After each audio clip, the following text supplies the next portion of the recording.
구독자 여러분 안녕하십니까? 아주 오랜만에 뵙습니다. 제가 이렇게 영상을 찍기로 한 것은요. 요즘 제가 몰두하고 있는 무아, 불교인이라면 잘 알고 있고 깊이 또 많이들 생각해 보셨을 거예요. 무아, 없을 무, 나, 나가 없다. 저는 이걸 우리말로 나 없음 이렇게 사용을 하고 있습니다. 나 없음, 나가 없다. 남방불교 또는 초기 불교에서는 이거를 삼법인, 남쪽 이야기로는 삼특상이라고 그러죠. 무상, 고, 무아. 이게 삼특상 아닙니까? 에, 모든 것은 변화한다. 잠시도 멈추지 않는다. 이게 이제 무상이고. 변화하는 것이 생명체에 적용이 되고 특히 사람에게 적용이 되면 그 변화로부터 늙음이라든가 병든, 죽음, 그다음에 정신적으로도 변화로부터 수많은 문제가 생기죠. 그래서 괴롭다. 이게 이제 그거죠. 세 번째가 이제 무아예요. 이 무아가 사실은 삼특상 가운데 가장 중요하죠. 왜 그러냐면은 앞에 두 개는요. 빨리어로 보면은 삿배 상카라 아니자 이게 무상이고요. 삿배 상카라 두카 이게 고예요. 삿배 상카라가 모든 행은 이제 한문으로 번역하면 행인데요. 조건지어져 일어난 모든 것은 무상하다. 역시 조건지어져 일어난 모든 것은 괴롭다 이렇게 됐거든요. 그럼 조건지어져 일어난다는 건 뭐냐면 간단히 말하면 우리의 몸과 마음이에요. 조건지어서 일어난 생명을 가진 중생, 중생의 심시는 무상하다. 그리고 그것은 괴롭다 이거예요. 근데 세 번째, 삼특상의 세 번째인 무아는 사배상카라가 아니고 사배 담마 아나타예요. 모든 담마는 무하다 이렇게 됐어요. 그 이제 담마라는 말이 또 무슨 뜻이냐? 담마는 기본적으로 뭐 진리라는 뜻이고 불법을 또 담마라고 그러긴 합니다만은 여기에서 담마는 그야말로 모든 것이에요. 앞에도 조건 지어져 일어난 모든 것은 하기로 삿배 이런 말이 들어있어요. 일체. 근데 이 앞에 말한 상카라, 즉 행의 일체는요. 생명체로서의 인간만을 의미해요. 근데 이 세계에는 인간 말고 많은 게 있잖아요. 지금 화면 뒤에 꽃이 있는데요. 꽃도 있고 하늘도 있고 공기도 있고 그런 물질적인 것도 있고 정신적인 것도 있을 수 있겠죠.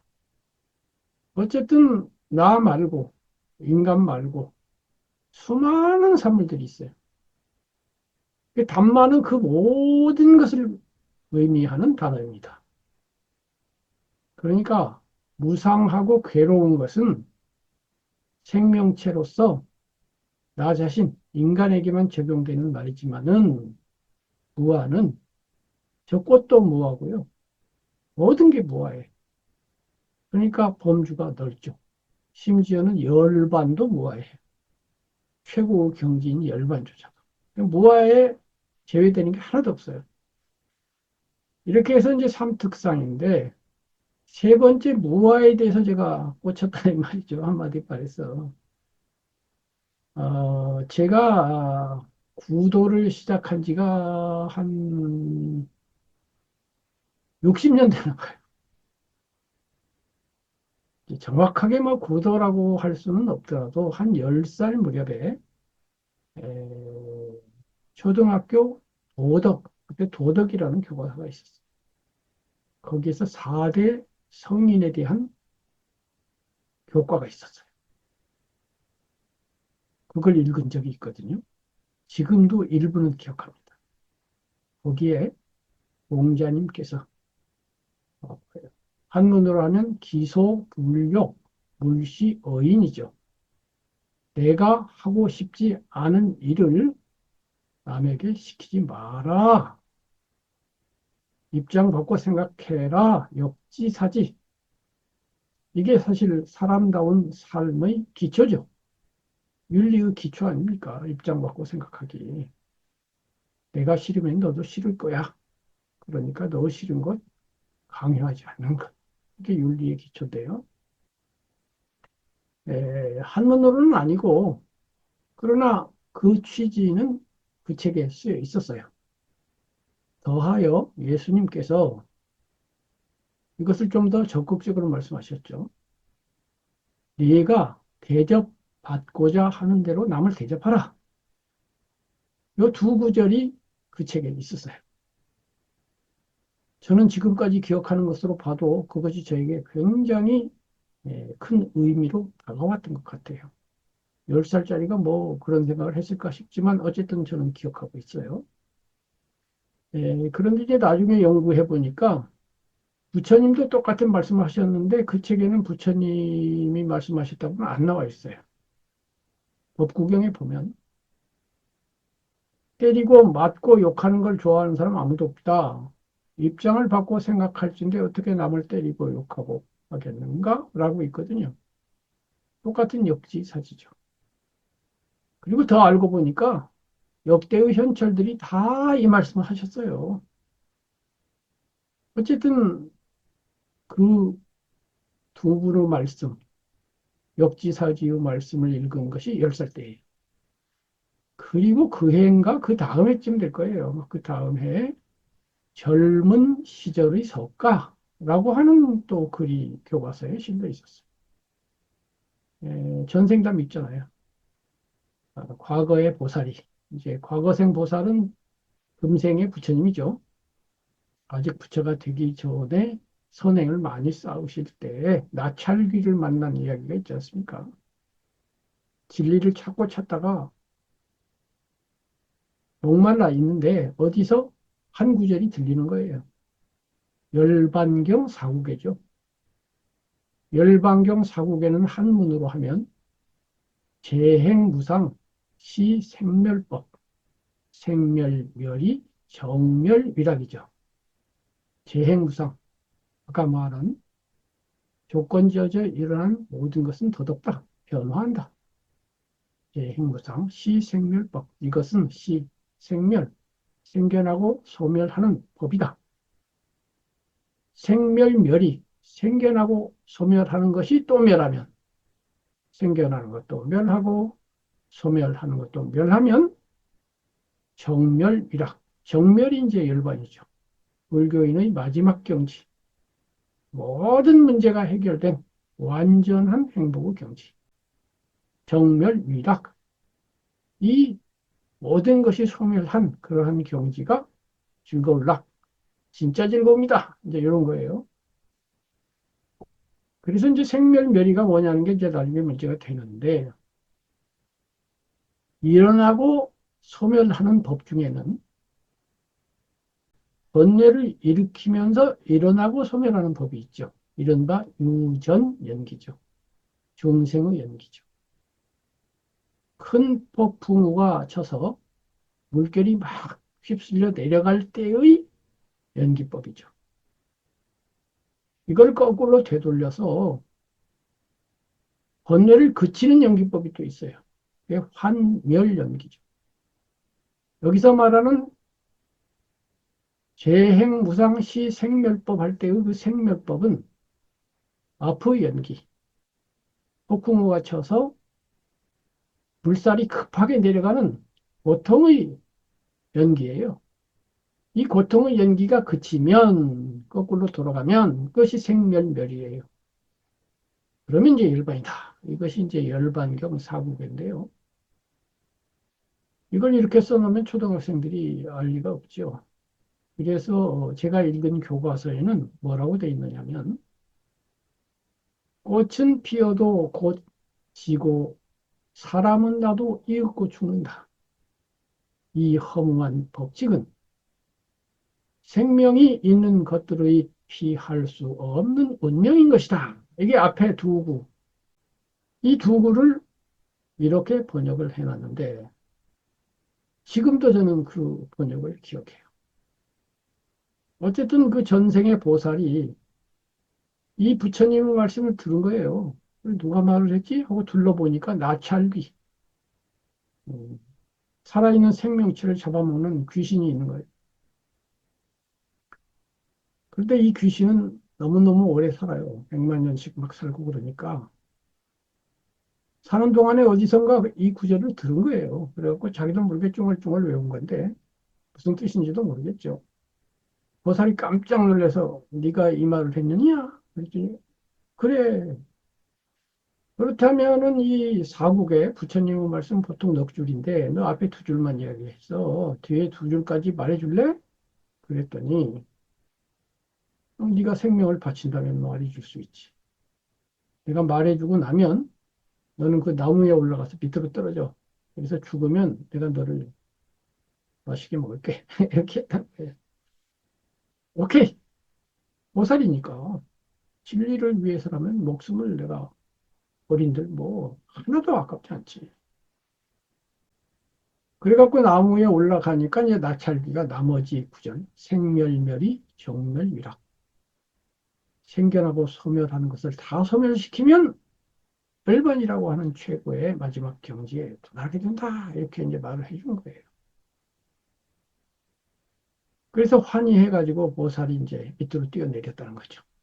그러자 이 나찰귀가 실은 나찰귀가 아니라 제석천이었다는 거예요. 보리천의 왕이죠. 33천의 왕인데 불법을 보호하는 천왕이죠. 그래서 보살을 도와주려고 징짓 시험 삼아 이렇게 나왔더라. 이게 이제 부처님의 전생담에 나오는 이야기죠. 이것을 초등학교 6학년 때 교과서에서 읽었습니다. 이렇게 해서 제가 성현들 또는 진리 혹은 삶을 어떻게 살아야 되느냐 이러한 것을 시작한 거를 이 기점으로 보면 10살 무렵이니까 지금 제가 70이 넘었단 말이에요. 그러니까 60년이 넘은 거죠. 그 60년 동안 저는 기본적으로 4대 성인을 중심으로 생각을 해왔어요. 이 4대 성인은 인류에게 가장 큰 영향을 미친 위대하고도 위대하고도 또 위대한 분들이죠. 아직까지도 이분들이 놓은 기초 위에서 인류는 생각하죠. 서양에서는 소크라테스와 예수, 동양에서는 부처님과 공자님이죠. 독일 철학자 야스퍼스는 이 네 분의 전기를 썼어요. 서문에서 인류 역사상 이 네 분처럼 큰 영향을 미친 사람은 아무도 없다. 사실이 그래요. 정치적으로, 군사적으로 영향을 미친 많은 사람이 있습니다. 알렉산더 대왕이라든가 카이사르 같이 정치적, 군사적인 영향을 미친 사람도 있고 또 사상 면에서도 마르크스 같이 공산주의로 영향을 미친 사람도 있고 또 계몽주의 사상가들처럼 인간의 개인적 자유와 더 나아가서 민주주의까지를 권한 사람들도 있고 그렇죠. 그러나 이 네 분같이 강력한 영향을 미친 사람도 없을 뿐더러 이 네 분이 또 성인들이었어요. 그냥 생각만 한 사상가가 아니라 삶이 고귀하고 거룩하고 숭고했더라 이 말이죠. 그래서 지금도 엄청난 존중을 받고 특히 예수님은 신 또는 신의 아들로 존경을 받고 부처님은 인천의 스승, 사람뿐 아니라 신들의 스승까지도 된다. 천상천하 유아 독존이시다. 이렇게까지 존경을 받죠. 그래서 저는 한 20대부터 사대성인의 전기를 읽고 많은 사유를 했어요. 그래서 이제 사대성인 말고도 많은 사상가와 뭐 문학가와 철학자와 기타 등등 있잖아요. 그리고 또 자연과학이라든가 인문학, 사회학, 예술 뭐 이런 것들도 또 관심을 갖고 탐구를 했어요. 그러면서 이제 공부하고 공부하다가 최종적으로는 불교에 귀의해서 불제자가 되었습니다. 그렇긴 하지만 제가 불제자라고 할 때의 의미는 불교만 알고 다른 건 다 배척하거나 모른다. 이런 의미의 불자재가 아니고요. 다른 것들도 두루두루 공부를 하면서 다만 불교를 중심으로 한다. 비유적으로 말하면 불교를 서울로 두고 다른 여러 사상을 경기도, 강원도, 충청도, 전라도, 경상도로 둔다. 뭐 이런 거예요. 어쨌든 저는 그렇게 해서 불자자가 되었는데 불교를 공부해 보니까 남방불교와 북방불교가 있고 남방불교는 주로 이제 빨리어로 전승된 빨리경에 근거해서 이제 불교를 하고 북방불교, 북방불교는 산스크리트 전서, 이른바 대승불교 경전을 중심으로 불교를 하죠. 둘은 기본적으로는 공통되지만 또 정밀하게 들어가면 약간 다른 점이 있어요. 이 점과 관련해서는 한 4년 전에 달라이 라마께서 쓰신 달라이 라마의 불교 강의라는 책이 있거든요. 그 책의 원제목은 One Teacher, Many Traditions 해가지고 한 스승, 여러 전승 이렇게 돼 있어요. 이때의 여러 전승이 남방불교, 북방불교를 의미해요. 그래서 한 분의 스승인 부처님으로부터 여러 전통이 생겼는데 이거 다른 점에 주목하기보다는 같은 점, 한 스승, 같은 불교라는 점에서 우호적으로 이렇게 다뤄보자 해가지고 쓰신 책이에요. 이 책이 저에게 불교를 정리하는데 많은 도움을 주었는데 사실은 읽어보니까 그동안 제가 정리한 거하고 뭐 90% 똑같더라고요. 보다 정밀하게 하셨다는 점은 당연히 제가 배웠지만 큰 틀은 같더라고요. 그런데 이 책이 정리한 바는 제가 지금 무아를 이야기하고 있잖아요. 핵심이 무아예요. 이 책의 핵심이. 불교의 핵심은 무아더라. 나가 없다라는 것이더라. 다만 그거를 남방전승 빨리경에서는 우아라고 해서 나 없음 이렇게 하는데 북방으로 넘어오면 이 단어보다는 공, 일공자를 써서 공이란 단어를 쓰기를 좋아하더라. 순냐, 순냐따. 이제 공이라는 건 비어 있다는 거죠. 비어 있다는 거는 이제 없다는 거와 같아요. 예를 들면 제가 여기 앉아 있죠. 그럼 지금 옆방에는 제가 없잖아요. 그럼 옆방에 김정빈이는 비어 있는 거예요. 여기 없는 건 비어 있는 거지. 그래서 그 비어 있음, 이 비어 있음이 이제 자성이 비어 있다. 스스로자 성품성, 자기 성품, 이 비어 있다는 것이고, 이 자기 성품이 뭐냐? 요게 이제 어렵다면 어렵고 쉽다면 쉬운데, 요거 설명하기 어려워요. 요것 때문에 무아를 잘못 이해하거나, 무아에 대한 수많은 오해가 생기고, 또는 무아를 거부하는 마음, 무아하면 좋아하는 사람보다는 싫어하는 사람이 많아요. 누구나 자기를 존재하게 하고 싶고 존속하고 싶어 하잖아요. 기본적으로 인간은 생존 본능을 갖고 있잖아요. 근데 그 나, 생존 본능의 기본인 나가 없다고 그러니까 거부감이 생길 수밖에 없죠. 근데 잘 이해해보면 이 무아는 거부할 일도 아니고요. 왜냐하면 무아가 진실이기 때문에. 진실은 거부할 수가 없거든요. 3에다 3을 더하면 6이 되죠. 이걸 싫다고 거부하면 안 되잖아요. 나가 없는 건 진실이에요. 사실이기 때문에 거부해봐야 소용없어요. 근데 이제 나가 없다는 말의 뜻을 정확하게 모르면 헷갈리기도 하고 또 생존 본능이란 놈이 가로막고서 싫어해요. 싫어하면 잘 안 들리죠. 월급을 줄 때는 33은 9보다는 33은 8이 낫겠죠. 주는 사람 입장에. 하나 덜 주니까. 월급을 받을 때는 33은 10 그러면 좋겠죠. 하나 더 받으니까. 자기 이익이 속하면 사람들이 33은 8이라고도 하고 33은 10이라고도 하는 법이거든요. 근데 그러지 말고 이익을 빼고 3, 3은 9야 하고 정직하게 사실을 보는 눈이 있어야 돼요. 그래야 불법도 알고 삶의 진실도 알거든요. 정직한 마음으로 딱 용감하게 덤비면 그다음에 이제 지적 변별력이 있어야 돼. 쉽게 말하면 머리가 좀 안 좋으면 부활을 이해할 수 없습니다. 지적 변별력을 가지고 치열하게 탐구해보면 나가 없음이 확 드러나요. 아, 3, 3은 9구나 이렇게. 핵심은 뭐냐면 이때의 나는 지금 존재하는 김정빈이라고 하는 이 심신을 말하는 게 아니에요. 이제 보통의 일상생활에서는 이거를 나라고 부르긴 합니다. 부처님이 그 나를 부정하시지는 않았어요. 무화가 그걸 부정하는 거 아닙니다. 그런데 사람들은 이 심신도 나라고 여기지만은 이 심신의 중심점으로서 나가 따로 있다고 또 생각도 해요. 예를 들면 이걸 들고서 나의 손 그러잖아요.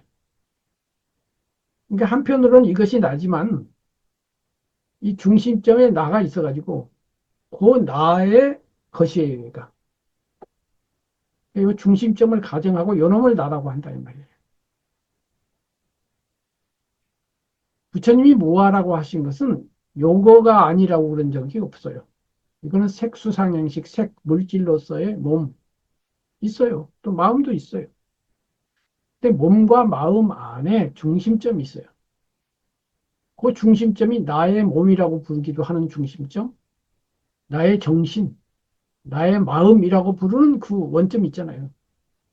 그게 없다는 거예요. 이게 좀 이해가 안 될 수는 있는데, 그것을 이해하기 전에 먼저 우리가 생각해야 될 것은 삶이라는 것이 문제의 연속이죠. 끊임없이 문제가 생기죠. 산다는 건. 문제가 없는 삶이라는 건 있을 수가 없죠. 흘러오는 강물을 막지 못하듯이 흘러오는 문제를 막을 수가 없어요. 문제는 물질적, 정신적, 혹은 신체적, 정신적 이렇게 생기죠. 이 문제를 더 많이 해결하면 보다 바람직한 삶이죠. 그런데 문제를 해결해 보면 문제는 항상 일시적으로만 해결돼요. 배가 고파요. 문제죠. 밥을 먹었어요. 해결됐죠.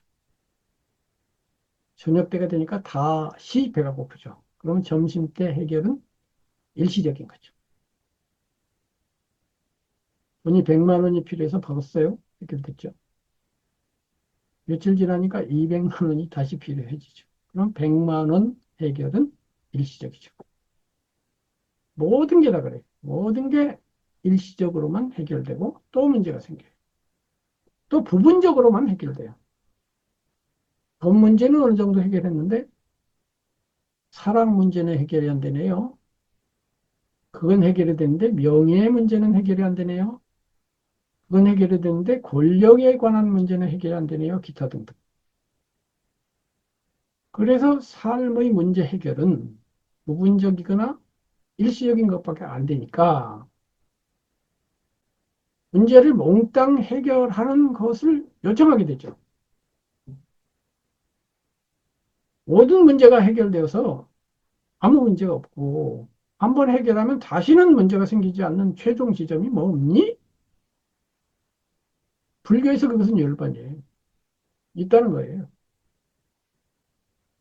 그 최종 지점은 아까 일시적인 해결, 부분적인 해결과 반대되니까 항시적, 일시적이 아니라 늘 그러니까 항시적으로 해결하는 것이고 부분적이 아니라 전체적, 시간적으로는 항시적이고 공간적으로는 전체적인 해결. 그게 이제 열반이에요. 모든 문제를 다 끝냈어요, 이제. 부처님은 경지죠. 부처님께는 어떤 문제가 없어요. 그렇다고 해서 부처님이 배가 안 고팠을까요? 그건 아니에요. 요점은 번뇌죠, 번뇌. 근심 걱정이죠. 배가 고파도 근심 걱정을 안 하게 되는 제일 신비한 문제는 죽음인데요. 부처님이 죽으셨을까요? 지금까지 살아계신가요? 죽으셨어요, 사실은. 그렇긴 한데 부처님에게는 죽음이 아무 문제가 되지 않았어요. 고요하고 평화롭고 완전한 안락의 상태에서 그냥 죽음으로 가신 거예요. 죽음 자체를 없앤 게 아니고 죽음을 두려워하는 마음,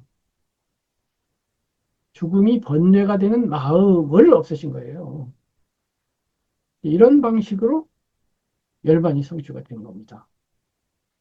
그리고 그 열반은 공, 나가 비어 있는 거예요. 아까 말한 여기 중심점. 이 중심점에 나가 있다는 생각이 있는 한, 바꿔서 말하면 나가 있다는 생각, 나 관념이라고 하죠. 그러니까 나가 없다는 건 이 심신이 없다는 게 아니고 심신을 없애자 그런 게 아니고 이 심신은 있는데 이 심신을 내 것으로 여기는 관념, 생각, 금강경으로 말하면 아상이죠. 나의 팔이라고 하는 이 중심점으로서는 나의 마음이라고 부르는 그것이 실은 없다라는 것이고요. 이게 없어지면 어떤 결과가 나오냐면 집착이 없어져요. 모든 집착은 나라는 것에 기초해서 생겨요. 모든 욕심도 나라는 것에 생겨요. 나라는 것이 있음으로써 너도 있고 나의 것도 있고 그러면서 수많은 문제가 생기는 거예요. 비유하면 나 관념은 모든 문제들이 얹혀 있는 판이에요. 판. 여기 판, 책상하고 판이 있고 판 위에 여러 가지 물건들이 있다고 하자고요. 이 물건들이 문제들이에요. 100가지, 1000가지, 100만 가지 되죠. 요 문제를 하나씩 해결하기도 하고 없애기도 하고 뭐 새로 넣기도 하고 기타 등등 다르죠. 근데 이것이 아까 말한 일시적인 해결, 부분적인 해결만 돼요. 근데 만약 이 판을 없애버리면 어떻게 될까요? 판이 없어졌어요. 판 위에 올려져 있던 모든 문제가 그야말로 일망타진 내지는 원인무효 되겠죠. 무아는 그런 겁니다. 모든 문제가 나라는 판 위에 얹혀져 있기 때문에 나가 없어지면 모두 해결되는 거예요. 그래서 무아가 중요합니다. 다만 그 무아를 아까 말씀드린 것처럼 무아까지만 이야기하는 빨리 경전과 무아를 나는 비어있어 라고 하면서 보다 더 정밀한 토론을 하는 대승불교로 나누기는 하지만 아까 달라이 라마가 한 티처, 같은 스승, 우리가 다른 점보다는 같은 점에 주목합시다 라고 할 때는 똑같은 얘기예요. 무아는 공이에요. 그리고 무아의 원점에 연기법이 있어요. 그래서 연기법은 곧 무아로 귀착이 되고 무아는 공이고 공은 열반이자 해탈이고 모든 문제의 해결이에요. 그래서 연기, 무아, 공, 열반. 불교는 결국 이거예요. 간단하게 말하면 이거예요. 그래서 무아를 잘 이해하면 불교를 이해한 거예요. 그다음에 무아가 체득이 되어서 무아가 내 것이 돼버리면 그게 깨달음이에요. 깨달음도 보통 뭐 부처님과 같은 완전한 깨달음만 생각하지만 그런 건 아니에요. 100점짜리 깨달음이 있다면 50점짜리도 있어요. 20점짜리. 무아를 이해만 했어요. 내가 무아가 되지는 않았어요. 그래도 10점짜리 깨달음. 그리고 10점만큼 해탈해요. 부처님 같이 해탈은 못해요. 조금 해탈은 돼요. 그리고 이 무아에 대한 이해가 더 심오해져 갖고 10%가 20%가 되면 20% 해탈하고 이렇게 나가는 거예요. 어떻게 우리가 부처님처럼 되겠어요? 10%만 해탈해도 어딥니까? 옆에 있는 친구는 막 근심 걱정 많아. 뭐 돈 때문에, 뭐 마누라 때문에, 자식 때문에. 근데 뭐 그 정도는 괜찮지 않니? 이렇게 할 수 있으면 얼마나 좋아요.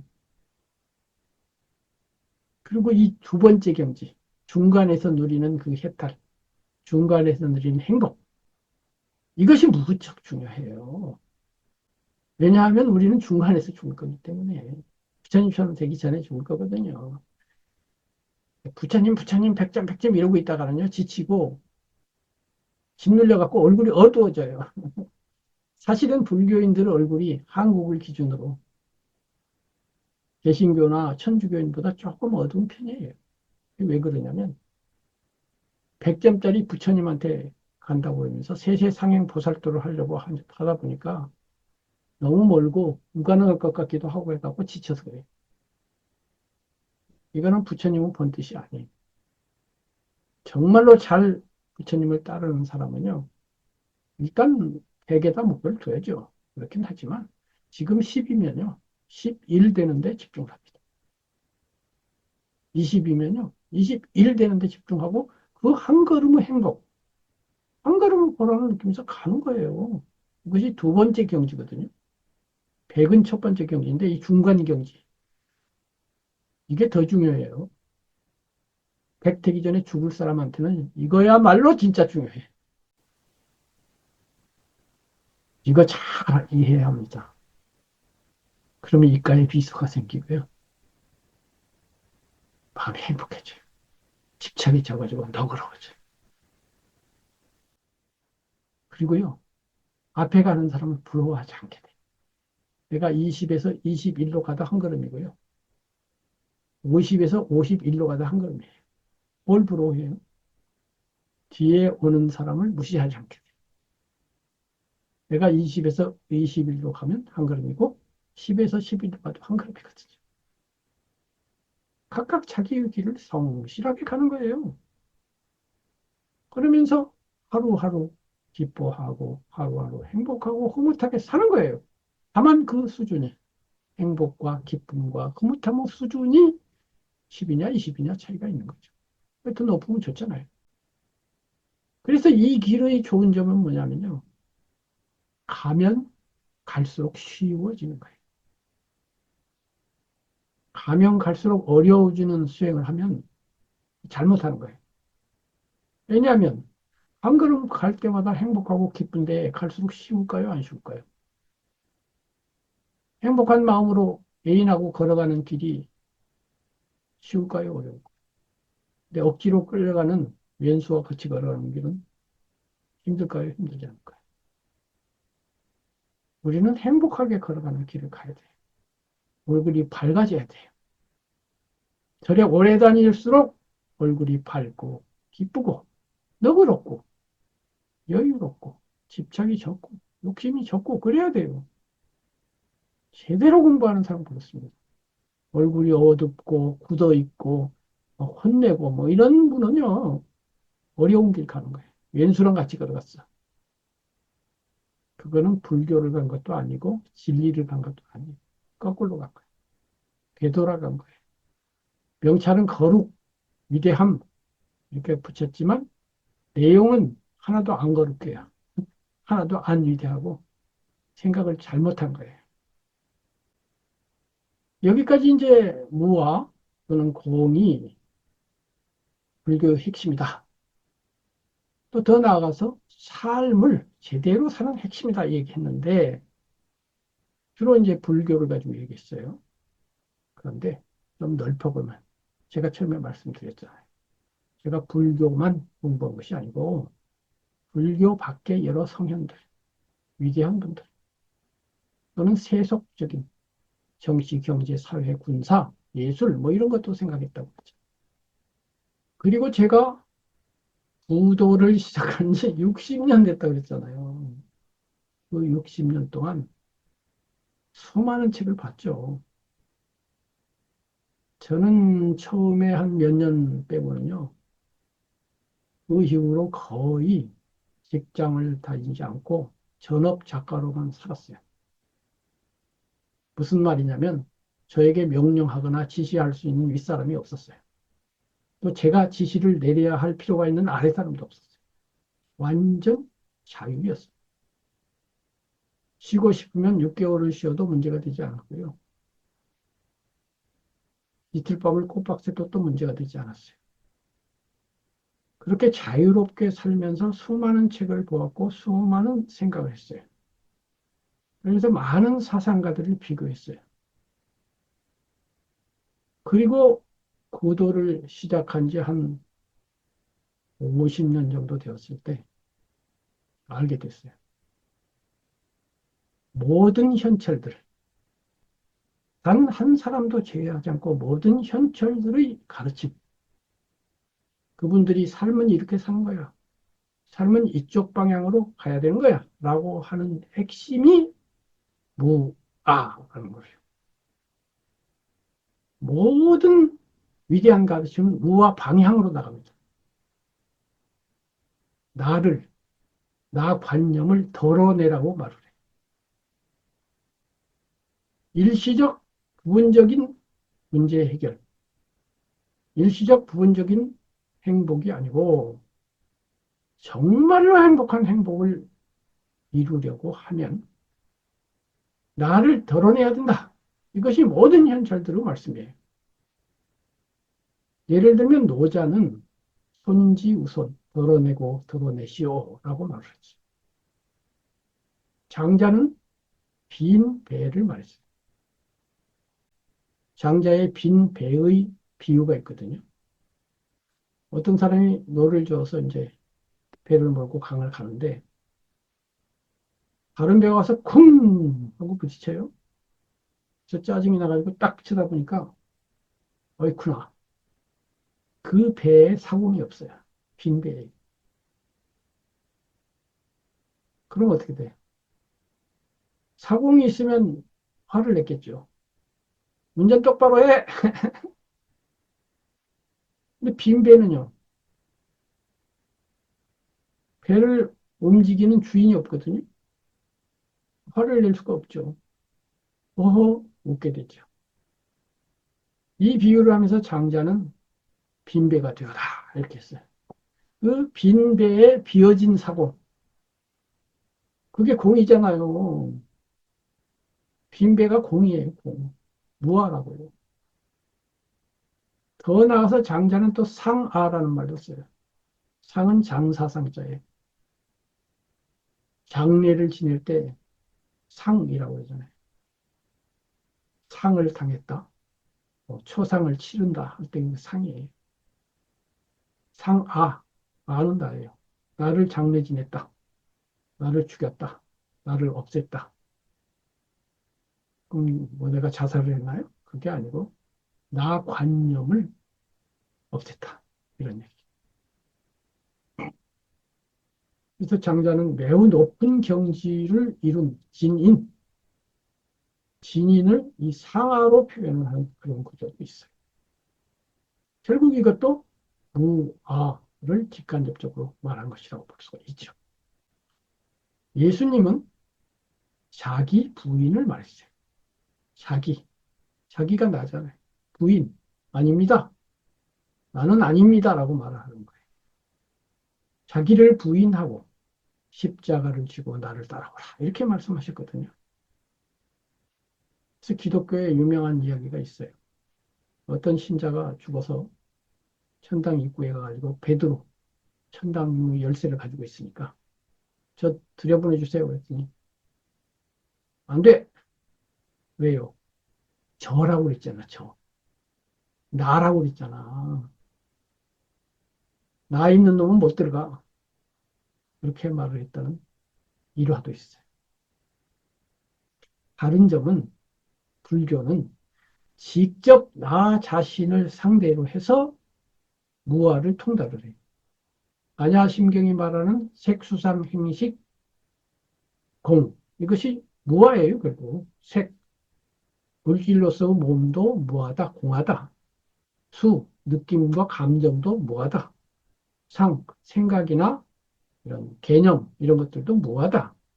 그 다음에 행, 의지를 내고 뭘 하려고 하고 그런 의욕을 내고 그것도 무하다.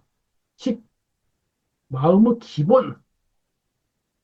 기본 자체도 무하다. 그래서 심신안이 다 무하다. 이것이 반야신경이 말씀하고 있는 내용이에요.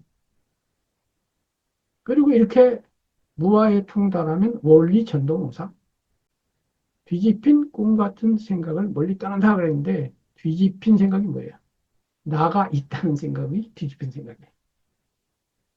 나가 있다는 생각은 뒤집힌 생각이고 제대로 깨달아서 나가 줄 알고 공한 줄 알면 원리 전도 몽상하면 구경열반, 최고의 열반, 마지막 열반에 도달을 하게 되고 무유공포,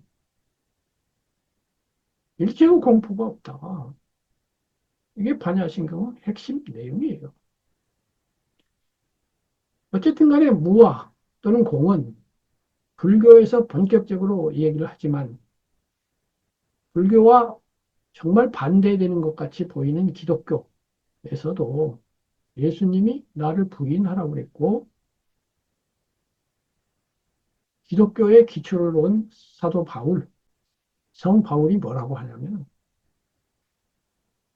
구원받은 사람은 내가 사는 것이 아니고 내 안에서 그리스도가 사시는 것이다. 이렇게 말을 해요.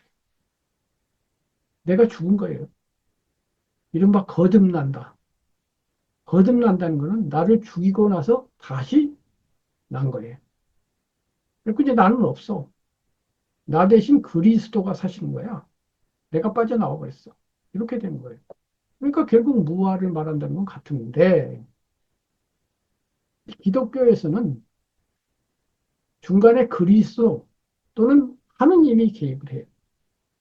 하느님을 통한 그리스도를 통한 무아예요. 그러니까 나는 빠져나왔는데 그리스도는 사시니까 그리스도라는 나는 있는 거지. 불교 입장에서 보면. 근데 불교에서는 내가 빠져나오고 나서 석가모니가 여기 있지 않아요.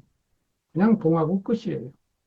그런 차이가 있기는 하지만 어쨌든 지금 예로 든 노자, 장자, 예수님, 바울 네 분이 전부 무아를 말한다는 공통점이 있잖아요. 지금 역대의 모든 현철들이 무아를 말했거나 무아 방향으로 나아가는 가르침을 했다. 제가 그 말씀 드리고 있어요. 이번에는 공자님을 보면요. 아예 무아라는 단어가 나옵니다. 앞에 이분들은 무아라는 단어는 안 썼어요. 노자는 손지우손 그랬고, 장자는 상하 그랬고, 이지 무아라는 단어를 쓰진 않았어요. 근데 논어에는 무아라는 단어가 있습니다. 없을무 나아예요. 똑같아요. 근데 없을무자가 한자로 두 가지가 있죠. 보통 쓰이는 없을무자가 있고, 어머니 모자 같이 생긴 없을무자가 있어요.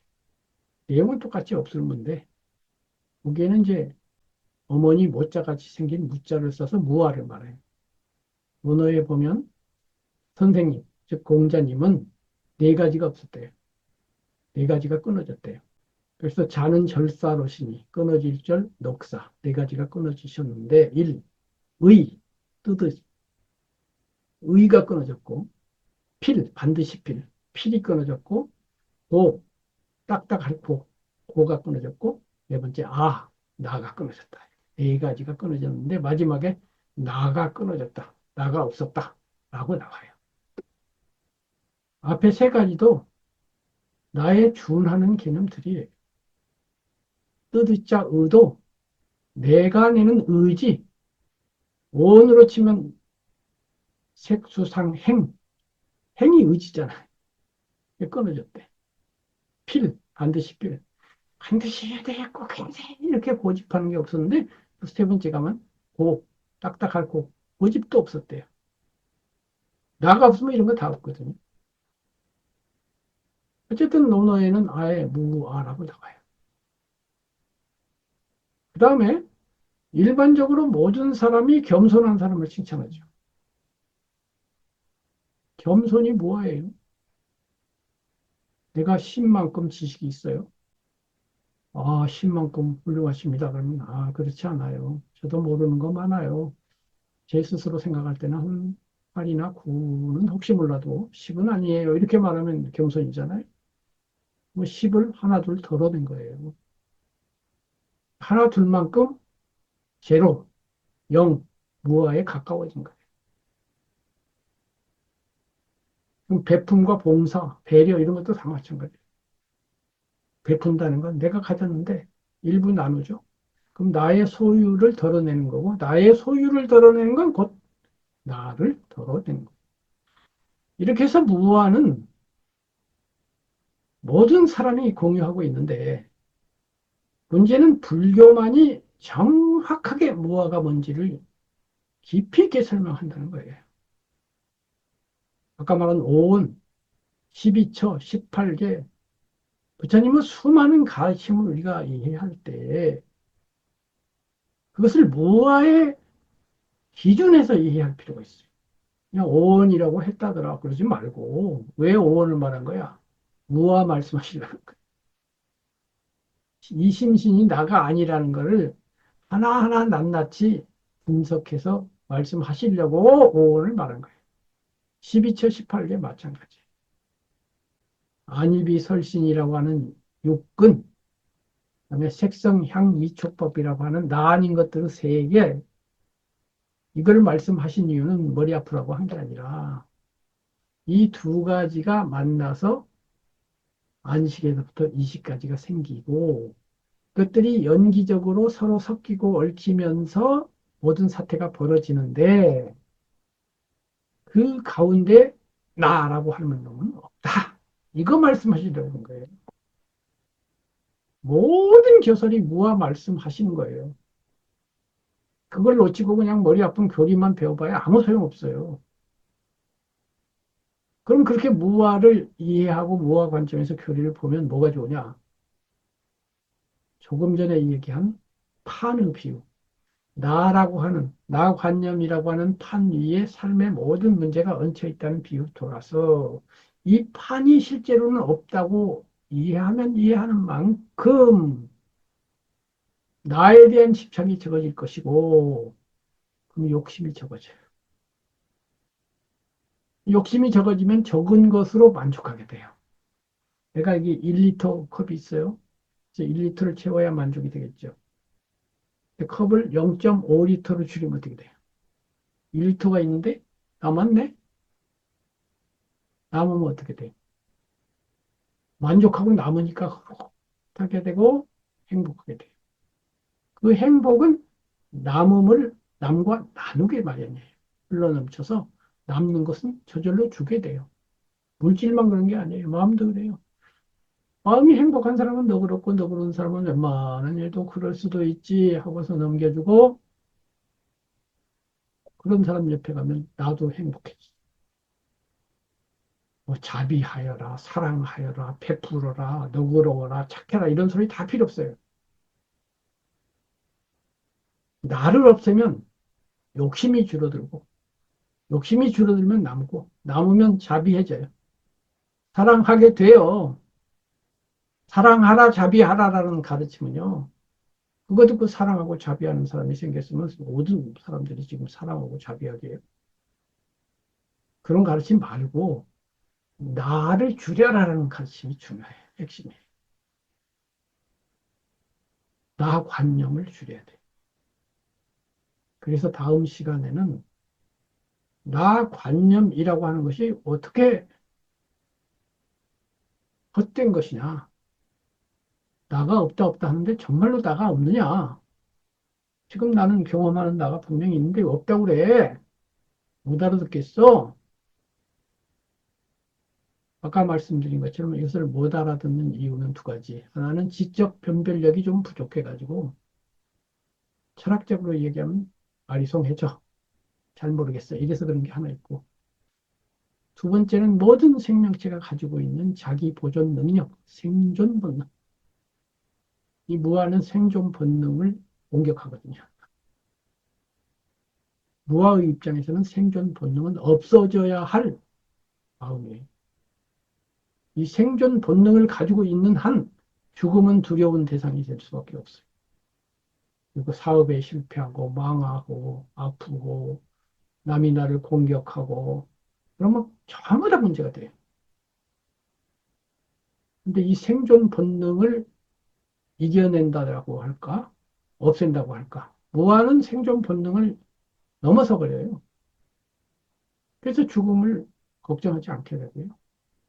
모든 번뇌에서 벗어나게 돼요. 그래서 무아를 잘 못 받아들이는 두 가지 이유. 지적 변별력이 부족하다. 근데 여기까지 따라오신 분들은요, 지적 변별력이 우수한 분들이에요. 그런 분들은 벌써 다 나갔어요. 유튜브를 보면 이제 들어가면 알 수 있거든요. 평균 먹는 시간이 얼마냐? 보통 다른 분들은 유튜브 만드는데 15분 이상을 안 만들어요. 7분에서 15분.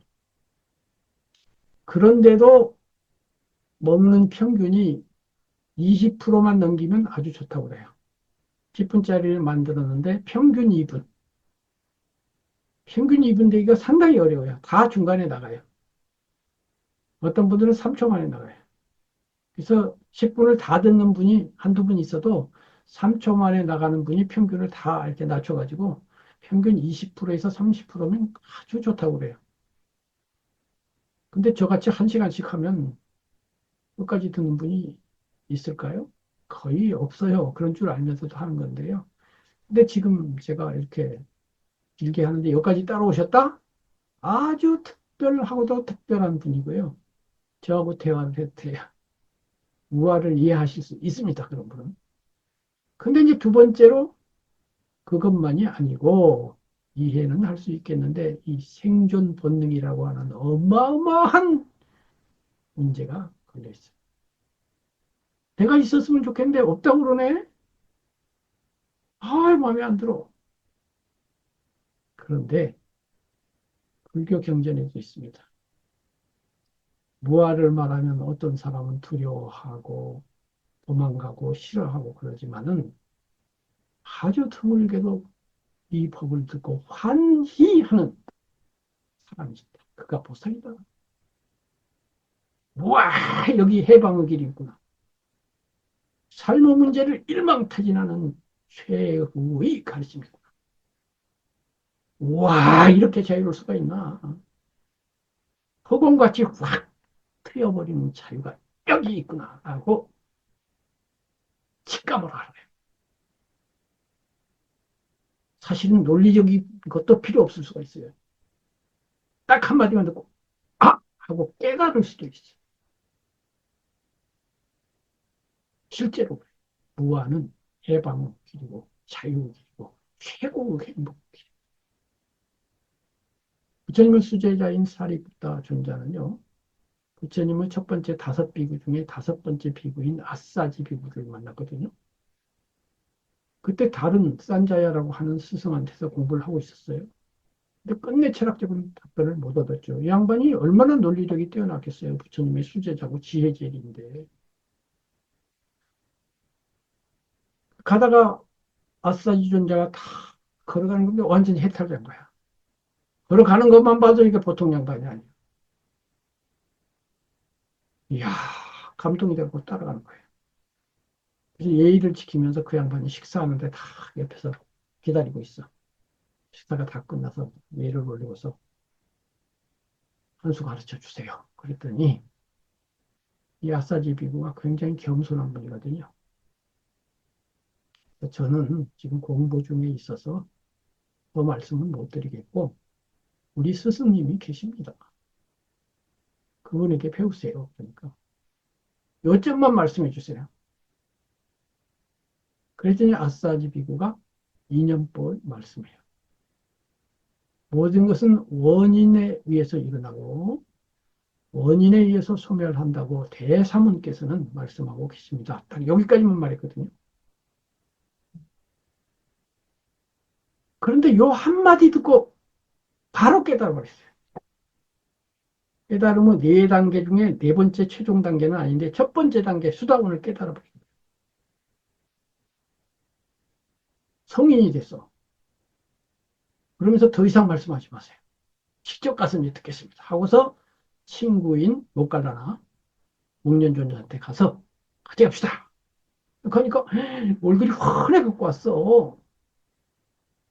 그렇지 않아도 좋은 스승 만나면 우리 서로 추천하자 이러고 있었는데, 야, 친구야, 무슨 일이 있었구나. 그랬더니, 이야, 이게 보통 일이 아니야. 내가 확 열려버렸어. 그래서 이제 둘이 갔는데, 가기 전에 이제 자기 산자의 스승한테 가서, 여기 진짜 스승이 계시니까 우리 갑시다. 그러니까 산자애가 갈 리가 없죠. 그래서 그 제자들한테 말하니까 500명 중에 250명이 같이 따라왔대요.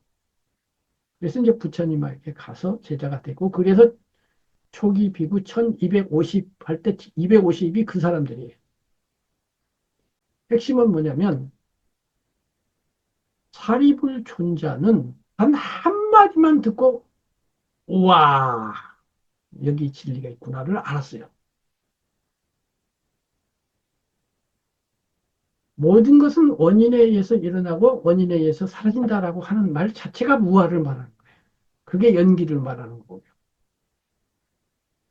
그 당시 인도에는 요 나가 있다와 없다라는 두 파가 있었어요. 근데 출가해서 명상을 하는 이 파들은 없다는 주의인데 전통 브라흐만교는 있다는 주의예요. 그게 아트만이죠.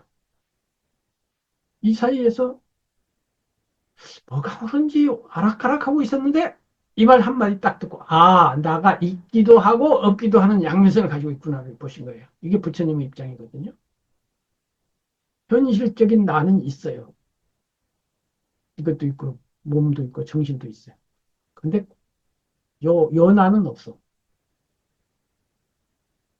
실체로서의 나는 없어.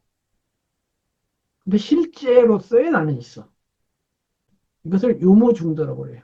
있기도 하고 없기도 한 중도. 현실적인 나 입장에서는 있는데 형이상학적인 실체로서는 나는 없다. 요거를 그 한 말씀으로 딱 알아버린 거예요.